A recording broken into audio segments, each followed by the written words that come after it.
Jay here for Stretford Paddock, and this is the one-on-one interview.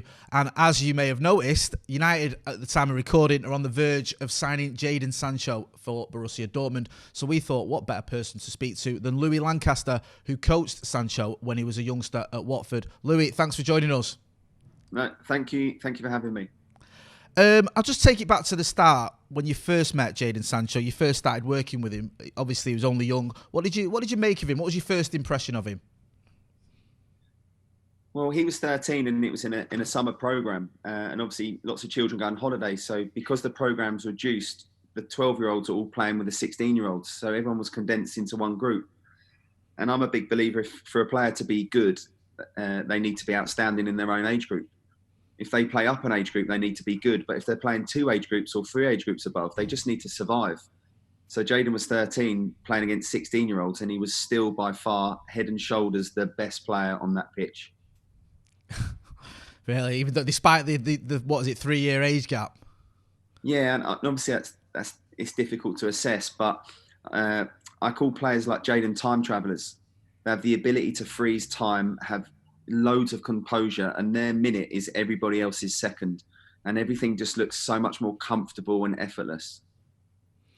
What have you made of the heights that he's reached, his rise to the top? Because obviously the last few years in particular, he's just sort of gone on to he has reached the very top, really. England, going to Dortmund, having success, and now this move to Manchester United. What have you made of all that?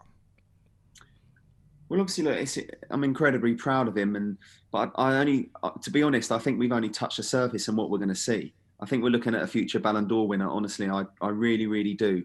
But I think it's important when we talk about not just Jaden, any individual in any industry, there's public measure. And public measure is Usain Bolt breaking the world record, Roger Federer, these gifted athletes. But public measure doesn't come without personal measure. And that's a talent on the inside. It's the things we can't measure. And knowing Jaden from a young boy, even at that age, he had a tremendous amount of ambition, belief, and huge, huge, huge amounts of courage. So it's no wonder he's got to where he's got to. I remember Sir Alex Ferguson used to talk about players coming to Manchester United, and he used to say he didn't just look at the player and their ability, but also their temperament and whether they could handle coming to a club like Manchester United. How do you expect Jadon Sancho to handle it? He's so fearless, and as I said, he's always believed. He's been on the spotlight since he was 13. He's had a lot of positive praise around him from other clubs, other interests, but he's also had the negative one. But he just doesn't care. As I said, he's got a lot of ambition, belief and courage, and he knows what his ability is, and he doesn't listen. He's kind of just set his own path. It takes a lot of courage for any player to go from the south of England to the north and then leave the north and go to another country. And I think typically, I can only go from my own experience, but when you're 20 years of age, we potentially make wrong decisions or right decisions. But he's had a lot of growing up to do, because he's had to move to another country. He's had to cook his own food, wash his own clothes, make his own bed. And I think what we'll see now is not just a 20-year-old, we'll see a really mature 20-year-old.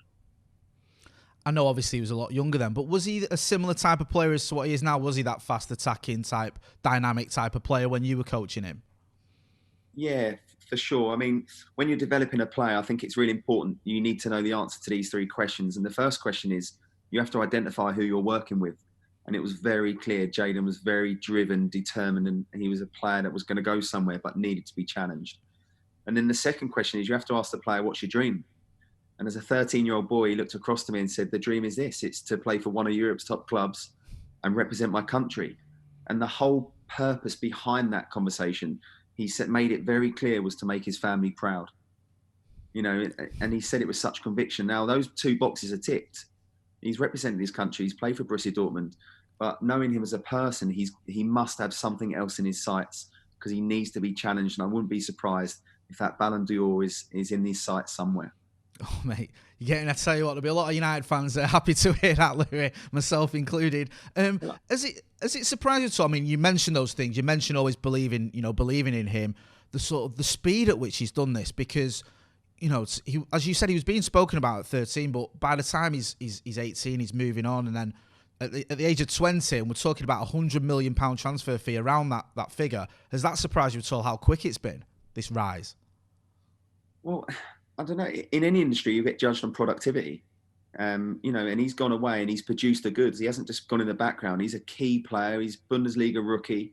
He's king of assists. He's scoring goals. I think you've got to give him a lot of credit where credit's due. And that's the thing with the best players. They produce when it comes to the crunch. He produces in the big games. And that's what Man United, if he goes there, are potentially going to get. They're going to get someone who's a winner. He's going to contribute to the team and add value. And he produces when it comes to the crunch. I sort of know the answer to this one, but I'm going to ask it you anyway. There's a lot of talk of him getting the number 7 shirt. It's a shirt that means a lot to Manchester United fans, and it's a shirt that a lot of recent players have struggled with. Do you think he'd have any problems wearing that shirt with the expectation that comes with it? I think he wants that shirt. He wants it. His whole life's been about 7. His hashtags are JS7. No, why move away from that? So I think he wants that shirt. He wants to make an impression. As I said, he's fearless and he's ready.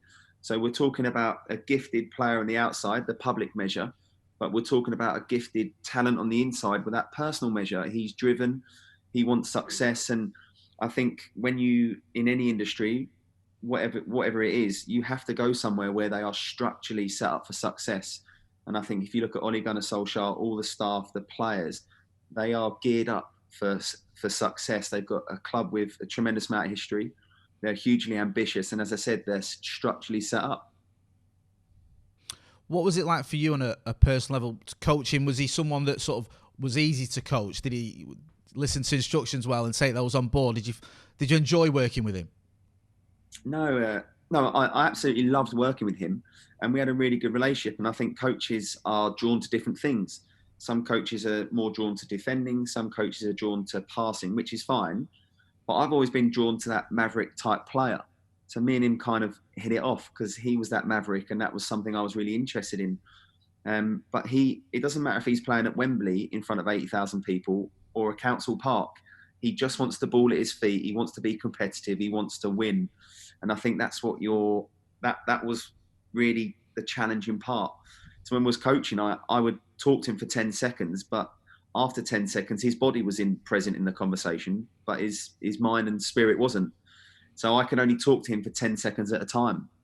But I had to make it really positive. Jaden, that was brilliant. Well done. Go and enjoy yourself. And then I just did that for 2 months. And then after 2 months, he would come to me. And I'd like to think because it was so positive, and now it was about upping his game. So now I could say, that was brilliant, Jaden. Well done. Don't forget what we're trying to add to your game, remember. But keep going. That was amazing. And then that was kind of a relationship we had because in a way, watching The Last Dance with Jordan explains it really well. We had one coach that wanted the ball out his hands and another coach was trying to take the ball out of his hands. So I think with Jaden, he needs to be in a team where he's going to get given the ball at his feet. And how do you think he'll fit into this United team alongside players like Marcus Rashford, Anthony Martial and Paul Pogba, of course? Well, again, I mean, if I look back at Watford on a real smaller scale to Man United's first team with the under-15s, we had a team that were dominating possession. We would go through games having 65%. Now you're having 65%. Jaden has more opportunity to produce more magic because you have the ball. Whereas if we had 35% possession, it would be a problem. Jaden now, if he goes to Man United, he's going to be surrounded with a team, talented players who can dominate the ball. So he'll get more opportunity for dribbles, more opportunities for goals. He'll be able to link more with Rashford, link more with Pogba, because you're going to control the game more. Just can't wait to see this. I'm not going to lie to you. It's just the more I'm talking to you, the more I'm getting giddy. I'm trying to keep myself calm here. Just finally, Louis, you spoke about there sort of working with him as a youngster, and now you've seen him rise. How does it feel for you on a personal level to see someone that you worked with at that age to go on and to reach such heights and to achieve almost, what he said he was going to achieve and to have played a part in that yourself? Yeah, I think it's obviously a proud moment for me, but to be really, really honest with you, the best players just develop themselves. I was just in the periphery. I was just on the side. I was just creating the environment, asking the right questions. It's always down to the player. And as I said, there's things we can measure, and it's the things we can't measure that make the difference. And, you've got to look at Jaden. He went from Watford to Manchester City and then Dortmund. So he's gone on that journey, but he actually challenged me and made me a far better coach. So he doesn't say thank you to me. I say thank you to him. So when I left Watford, I went to China. I went to Shanghai Shenzhen, and I was presented immediately with a $20 million Brazilian. And if I hadn't worked with Jaden and Jaden hadn't pushed me to my limits, I wouldn't have been prepared for that environment. That's amazing. That's pretty humble of you. Is there an overriding memory or anything that stands out from working with Jadon Sancho when you look back at your time working with him? Yeah, I remember he set standards. I remember we was in the Dome one day, it was raining, was playing a 6v6 game. And I just said to the players, look, the winners after this game will do sprints. The winners. And everyone kind of looked at me a bit puzzled. What's going on? And Jaden said, throw the ball in. So I threw the ball in. We played for 4 minutes. The score was 3-3 or whatever. And in the last 10 seconds, he gets the ball in and out of 2 players, puts it in the bottom corner, wins 4-3. As soon as I blew the whistle, he demanded that the winning team, his teammates, got on that line. He said, let's do our sprints. And he said it was such a way that the losers were like looking up to this gifted player and like, oh my God, that's the mentality he set. We want to go over. So the losers went to go on this line. And he said, no, you didn't win. And that was when I knew that mentality, that desire, that was the difference. That's exactly the sort of player that you want. We want it at Manchester United, that mentality, that's what all the good United sides have had. And hopefully he brings that to it as well, to us. Yeah, but not only was he developing himself, he was actually secretly, probably without realising it, developing and demanding the standards of the others. So from that moment, every single training session was more intense. Everyone was getting more challenged, and it was just raising them, pushing and pushing and pushing. Everyone was just pushing each other. How rare or common is that, Louis, to have a player that young like that? I mean, I know all these lads are driven, but to have that level of winning mentality at such an early age, is that rare? I think everyone wants to win. You want to win, I want to win. There's ways to go about it. But I just think, in that environment, Jaden is a maverick player.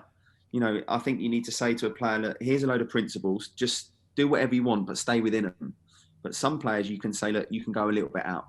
As long as they are adding value and bringing to the team, that's fine. The problem is when they don't add value and they take away from the team. But Jaden was adding. And I think what happens now in academy football, it's really nice. It's really glossy. There's a scheme of work. There's a syllabus. So are we taking away that creativity from the Maverick? Because everyone's kind of more structured, if that makes sense. No, it does, yeah. And hopefully, at United, he's got an environment. Well, I'm pretty confident he's got an environment where he can shine, and the players that will work well alongside him as well, and that mentality, and that that structure's been sort of blossoming recently under Ole Gunnar Solskjaer, and hopefully it'll continue. But the environment's the key one. So if you look at the academy environment, I honestly believe England have the best youth development program in the world. What they've achieved and the players coming through is incredible. But still, the players on the streets produce a much more ruthless, harsh environment than the academies do. And I remember talking to Jaden about this. He would be in a cage he would be 10 years of age. He'd be up against 10-year-olds, 11-year-olds, 12-year-olds, and 18-year-olds. And in that cage, you have a mixture, a nice balance of challenge and success. So if the 10-year-old's in front of him, he'll try that trick. 12-year-old, yeah, he'll try that. The 18-year-old comes in and you get slammed against the fence. That's your challenge. And it provides a beautiful balance. And I remember him saying to me one day there are too many players for the cage. It was 6v6. It was too busy.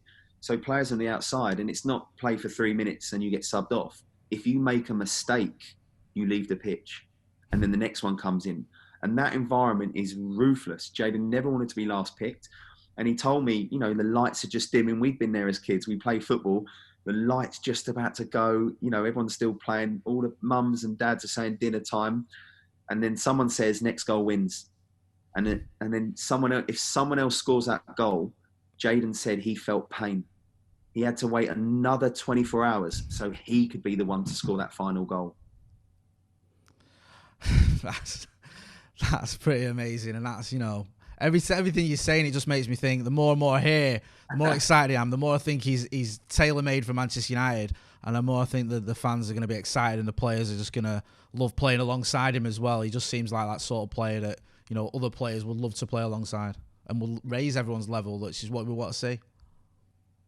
He'll make mistakes, but we all do. I have, you have, you'll make a mistake tomorrow, I'll make one today.